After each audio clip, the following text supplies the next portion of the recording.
Why, hello everyone, and welcome back to another episode of Voice of the Rings. I'm your hosting, guys, Zollin Ironshield. And today I saw an article that I just want to talk about real quick, okay? So my computer's still not fixed, that's why we're on the phone today, and I'm in the car. But I wanted to talk about this real fast because I saw it and I was like, we need to talk about that real quick here on my channel. I'm a big Tolkien channel, as you know, and a huge Lord of the Rings Online player, do a lot of LOTRO content as well. So this is entitled LOTRO's Legendarium Is LOTRO's Early Game Too Big and Unwieldy? All right, so this is the question, okay? Now, I've told you guys this before, real quick premising. Lord of the Rings Online is probably the biggest game there is, okay? So I watched a video on the actual size and travel of the game. It is massive. Now, is it something that should just be, new players just going to have such a hard time getting into? I really don't think so. So I don't want you to run away if you're a brand new player for this video, okay? So it's not as much. I feel like I'm going to debunk a few things in this article real quick and then agree on a couple things that I think are good points, okay? So we're going to talk about it real quick. It was written by this person right here. You can see right above me. We'll go through the article real quick. So this guy says, as he was making this personal plans for the future adventure of Lord of the Rings Online as a new Legendary server, I was really struck by how large and expansive the early game is, which, by the way, I'd like to point out is one of the reasons why so many people like the game, okay? The main player base and the main people who like MMOs and exploring a fantasy world, that is one of the things they look for, okay? Now, there are some people who want very catered, tailored games where they're like super like led by like a lead, right? Which is understandable. That's fine too. But a lot of people who want an MMO want that feeling of they can do whatever they want and they can explore the world however they want to, right? So anyway, I'm going to skip a few things. I'm not going to read the whole article. I'll link it for you guys, but we'll go through a few things I want to point out. So he says, when Mordor and Angmar were released, those are the first expansions, technically 17 years ago. The game still is fantastic. They've done so many awesome things since then. Releases, players will most likely be limited to Eriador for the first several months for their journey and leveling, right? And that's for a casual player. If you're someone who's power leveling really fast and trying to learn very quickly, you could get through something faster than 7 months. That's like a really average. Someone plays like 2 hours a day is what they're going with that. Just side note. Yet, this person says, yet I don't think most people understand how huge the area has become. This is a true statement. I don't think that's false. It's a massive game, especially after the past few years when SSG decided that it was very important for some reason to greatly expand the portion of the game. This portion of the game, talking about the beginning of the game. Now, it's a little funny. There's a little biased in that writing, right? You could tell this person apparently didn't like this, that they did this, okay? Most of the Lord of the Rings Online community was extremely excited to have more areas to start, because if you're someone who plays multiple characters in any MMO, right? And again, this doesn't even care for someone who only plays once, right? Because you just choose one area and you're done, right? You have a max level character. But people who want to play over and over and make multiple characters, it's nice to have multiple options. Lord of the Rings Online actually, this is one of the best things they do compared to other MMOs, right? A lot of MMOs I've played, I got kind of bored with the fact that you kind of did the same thing over and over. In Lord of the Rings Online, you have like 4 options of places you could play through the beginning level areas, like levels 1 to 50. So this is an interesting, I guess he's pointing it as a negative, and I'm telling you it's a positive in my opinion. But again, that's everyone's own opinion, right? To greatly expand the portion of the game, more choices are welcome, yes, but it is impossible. It is possible that it's made the early LOTRO experience a little too unwieldy for the average player. Now, is it? That's a question, okay? He's going to go into that. That's what I want to talk about real fast with you guys. Is it too unwieldy? Is it just too hard to find things? Now, if you're someone that's brand new and never played a classic MMO, that's a whole separate subject, right? That would be an entirely different issue. But going on his premise, on what he's trying to say in the article, is because they added all these places, does it get a little too unwieldy for the average player? Personally, to answer the question real quick, for those who might not want to be here for my whole little spiel on this video, I don't think so, all right? Personally, for me, it's not. Now, granted, I've played the game a long time, so that can cause some stuff. But I've had a lot of new players now as a Lord of the Rings channel and covering Lord of the Rings Online who love it. Now, again, if you're someone who is struggling on certain things, don't forget, my channel has tons of guides on Lord of the Rings Online. Don't forget to like and subscribe. You can go check out, I've got like literally hundreds of guides on things. But I have basic stuff with the bare minimum that most people wouldn't really need, all the way up to super advanced guides for people who are long-time players who need help on something, right? So that's what I try to work on here on the channel. But the idea that is it unwieldy for the average player. So we're going to say the average player is someone who's played other MMOs in the past and knows how video games work. They're not brand new. They're not a 4-year-old, 5-year-old kid coming in, and they're also not someone who's never played video games before of any age, right? Is it unwieldy? I don't think so. I think Standing Stone Games has tailored the beginning experience with how the story quests carry you through very well, all right? As long as you're following those story quests, it's very linear line. Now, can you get totally sidetracked if you're doing some random side quest? Of course. But that's what most MMO players want. We like the advanced differences, all right? So now let's get through the rest of this real quick, because there's 2 other things I wanted to point out. To get a sense of how big this is, let's get back to 2020. For about a decade, Eriador had pretty solid locked-in round 11 zones for levels 1 to 50 experience, which I already kind of touched on a second ago. Excluding the tutorial regions and Sarnur. It has more than enough, you don't need to worry about the names, more than enough to get you to level 50. So there are at least 2, if not 3 zones available for any given level range, which is something that I have always loved about the Lord of the Rings Online. It's really, really boring if you have to do the same place every single time. Now, granted, it's good to get used to it, and just so you all know, I tend to prefer a certain few places. So I will copy and play the same spots. But if I'm bored and I want to play a new region and re-explore a new group of quests, I will go and play in one of the other regions. So this idea that it's unwieldy is a little weird, because all of the areas are critiqued in a way. So like if you start in the new zone, which he's about to explain right now, he said, let's read what he says real quick. However, in early 2021, SSG decided that this wasn't enough choice for leveling options, so it embarked upon an expansion campaign for their earlier game. Over the next 2 years, we got 5 new zones and subzones. We got the Wildwood, which was north of Bree area, the Angle of Mythilian, we're not going to worry about that keeping on. Yondershire, which was an insanely fun update, love that one. Swanfleet and Cardalin, which is where the new expansion came in from the Shadows of the Past, okay? And that was a whole new area with guided new story quests, okay? Now, really quick, to explain something that I was going back to that I was just talking about, is that those guided story quests are different in Cardalin and Swanfleet than the original Shadows of Mordor. It's not Shadows of Mordor, that's the Shadows of Mordor game. Shadows of Angmar. There's always a little bit of similarities there with the names. But they are different guided quests. So if you wanted to start in Mossward, which is this village that is in Swanfleet, all right, it will guide you all the way through those areas and rehook you into the original story quests and move you on. But if you want to start still in the Shire, or if you want to start in Archit, which is next to Bree, or if you want to start in Thorin's Hall or the Elven area, those quests will all still guide you in the original spots. So this idea that it's unwieldy now because there's more options doesn't really make sense to me from this article. And I'm not trying to destroy this person in the article. I've seen some good articles this person has done. But I feel like this article is not... It's almost like a gotcha article. And that's why I thought I'd respond to it for fun with you guys. Because... like, oh, is this bad, blah, blah, blah, and then makes you read the article, which, in that way, it did make me read the article, because I was curious what they meant by this. But now that I'm looking at it, I'm trying to break it apart, because I don't think so. So let's continue reading. They brought up 16 zones, or 17 if you break Breeland up into 3 distinct leveling air regions, because it is kind of east-west and Wildwood are kind of, it's a big area. In many ways, this was great, a set addition to the world. The map was filled in. Yondershire helped connect the Shire to Ered Luin in natural way. That was awesome. I love that, personally. And veteran players had a fresh leveling path to explore. Yes, so long-time core players, everyone wanted this. So we do know that the devs in Lord of the Rings Standing Stones definitely were looking out for their long-time players, right? And that's a good thing. And then we have probably the most obvious of these paths is the newest follow, the Swanfleet Cardalin, which I just explained to you, so we're going to skip that. It lets you level up to 32. All right, we're going to skip that.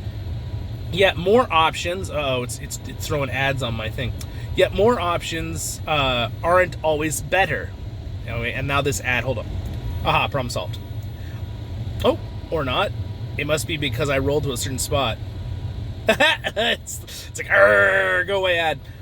which is less. I'll just shrink it a little bit here. All right. Everything in the Mortar onwards is less linear than the epic story, providing a guide for a few optional things. So as right now, this is so what he's trying to say. Let me just say this real quick, so we don't make this video too long. He's trying to explain the fact that he thinks that the beginning is too unwieldy because there's so many options of all these things, even though once you get to Moria, then the storyline gets more linear. Now, I'm not going to be a stinker about this, but this person doesn't seem to know Lord of the Rings Online quite as well as they think they do.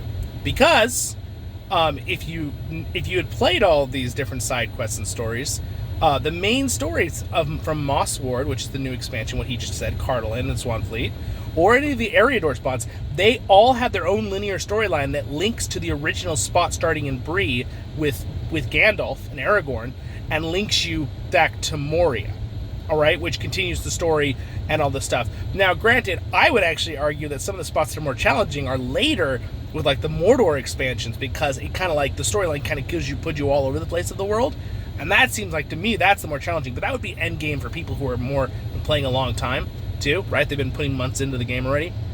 So I just don't think this is the case. I do not think the first areas are unwieldy. Now, can I say unwieldy in the fact that it's so much that it could overwhelm someone, as in just looking at the map? I could understand that. But he's clearly stating that it's a linear problem with the storytelling, with the quests, and I would adamantly disagree with that. And it's kind of clear in the facts that the stories follow along. As long as you're following the chapter stories, wherever you start in Middle-earth, they're going to continue. And you need to try to stay on your level. I have a whole guide video on this if you want it, but it's pretty self-explanatory for a brand new player even. As long as you're following those stories and the quests are on your level, it usually tells you what the quest level is when you're on the quest, you'll be good. So, stuff in the early game, because burst out, you go through the doors of Moria. Others might be frustrated of over-leveling zones. They go, yeah, well, that's a thing too, right? I can understand that comment he's saying right here is the over-leveling thing. Like, you don't need to do all of Eriador. If you do all of Eriador, half of Eriador, you're going to be totally over-leveled, right? But again, it's because it's options. And a lot of people like to go and do deeds in Lord of the Rings Online. A lot of Lord of the Rings players. So there's so much you can do in Middle-earth in Lord of the Rings Online, the MMO, that this idea that it's a bad thing that there's more, in this case, more is better. Especially when the people who don't want more is better have a wonderful linear storyline that will lead you straight to the end game. Okay? So it's not like you have to do all this stuff. It's not something that forces you to spend extra hundreds of hours or something. You don't. You can just spend the normal time leveling in a linear line with the story depending on where you start, okay? Man, it's really just dropping ads all over this thing. I can't even read the article now. So, but again, that's pretty much all I wanted to say in this video. I already read a lot of it before I made the video, but it says like here, this SSG really should give consideration more leveling guidance to players beyond the intro to the zone name here. Now, I wouldn't be terribly against them giving maybe some more things that you can turn on. I would not want automatic instructions. Nobody likes, like, I play a brand new game, even if I've never played it before, and I don't want instructions to my face constantly. I'm constantly turning them off. A lot of times I like to learn, whether it be the hard way or by my own experience of previous video games.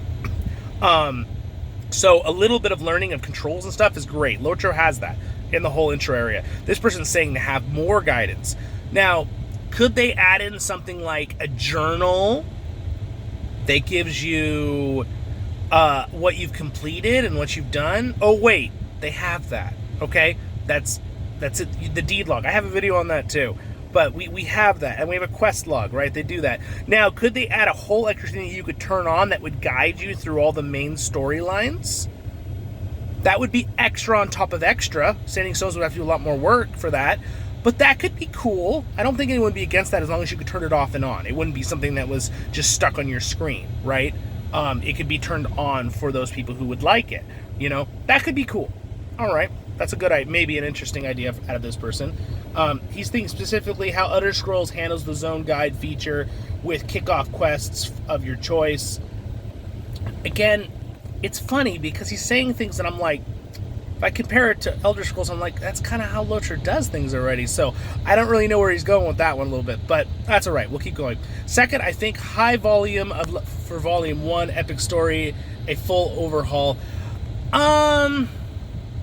See, again, I don't know about some of these things. I love it that Standing Stones went back and did a bunch of work on the original locations, but I really don't want to see Standing Stones putting too much work into the original zones, which a lot of them are really good. All I want to see is redone graphics over time, which they've been doing. If you didn't know, I've been telling you guys that.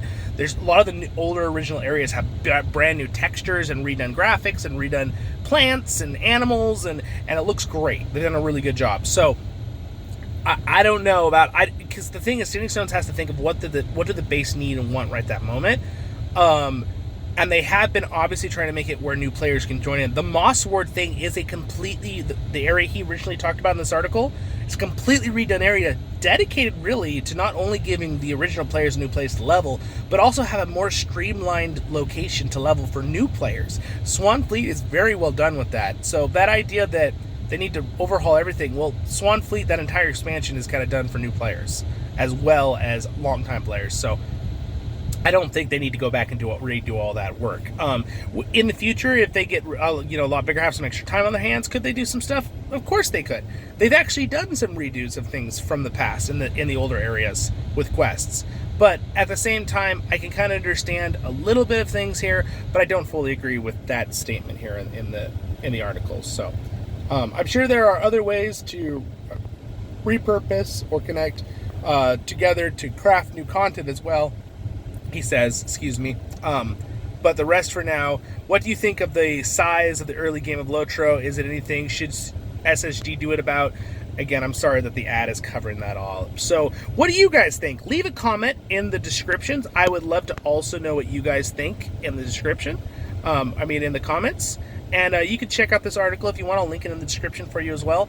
Overall, I wanted to react to the article because I looked at it and I was just like, I don't know. I thought about it for a minute. I gave it full fairness, and then I was like, no. There are a few things I agree with in the article, of course. I always think there's room for improvement on anything in the world, and in Lord of the Rings Online, of course. But at the same time, a lot of things he said should do, they've done some of it already, and Swanfleet is actually for not only original players, but for new players, that whole area. And they've actually re-streamlined in the past some of the questing areas in Lord of the Rings Online. I'm curious if this guy played like 8 years ago, because the game is older, right? Maybe that's possibly why he thinks some of these things before they've redone some stuff. But anyway, let me know in the comments. Don't forget to like and subscribe. I do Lord of the Rings Online content and pretty much anything. I'm a Tolkien channel, but I cover everything Lord of the Rings. We do a lot. I use Lord of the Rings Online like my canvas, so I have thoughts on it. And again, I'm not trying to be... I try to be very open-minded. If people have a criticism, I understand criticisms. I get it. I like lots of different MMOs I've played. I have both positive and negatives for most of them on things in my mind. Everyone does. That's a good thing. It's how we grow as a community, right? But at the same time, I'm kind of sticking up for SSG on a few things here because they've done this stuff, and this person I just doesn't know what they've already done for it. So I want to make sure things like this are brought into the light in a correct way for you guys, to kind of like be able to at least mull it over in your own heads as well. But just so you know, the Lord of the Rings Online, is it unwieldy? To answer the question, no. I don't think the Lord of the Rings Online is unwieldy. I've played other MMOs that feel unwieldy when you start, and feel very overwhelming. And one thing that's nice about LOTRO is they don't spam you with stuff. They just have a little help tab at the beginning that helps walk you through some stuff if you need it. But I'm someone who I hate it when there's just message after message popping in your face in other MMOs that I've played, and it's just like, oh. So Lord of the Rings Online does not do that, and they have some good help stuff. And again, if you need more help, don't forget my channel has a massive amount of LOTRO guides, so check them out. Have a great day in Middle-earth, my friends, and have fun traveling and traversing Middle-earth. And the fact that it's such a big game, and actually is probably one of the biggest physical video games of all time, besides Minecraft and No Man's Sky that infinitely generate, is why I think Lord of the Rings Online is one of the best MMOs out there. Even though I'm not trying to be too partial. I do like a lot of other MMOs I've played, and I could list like 10. But my point is, Lord of the Rings Online, it's Tolkien, it's respectful of Tolkien, It's great gameplay, great exploration, great community, great music, and if you're here on the channel, great content. All right, see you in the next one, my friends. I'll see you. Bye.